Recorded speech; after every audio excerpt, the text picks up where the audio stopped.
खरं तर दादांनी जो निर्णय घेतला तो सामान्य लोकांना पटला नाहीच, पण तसं बघितलं तर कुटुंबाला सुद्धा पटलेला नाही। काल बोलत असताना दादा हेही बोललेत की मी पवार साहेबांचा मुलगा असतो तर त्यांना वेगळं काहीतरी मिळालं असतं। खरं तर मंत्रिपदं त्यांना मिळाली, उपमुख्यमंत्रीपद त्यांना तिथं मिळालं।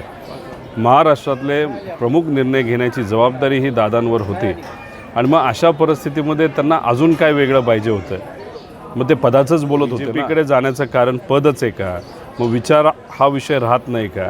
असे अनेक प्रश्न खरं तर निर्माण होतात। भाजपला जमलं नाही, ते दादांच्या माध्यमातून भाजप करण्याचा प्रयत्न करत आहे। पवार विरुद्ध पवार हा एक संघर्ष भाजपला जो अनेक वर्षांपासून उभा करायचा होता, तो दुर्दैवाने आपल्यातल्याच एका नेत्याकडनं म्हणजे दादांकडनं ते करण्याचा प्रयत्न, शेवटचा प्रयत्न करत आहेत।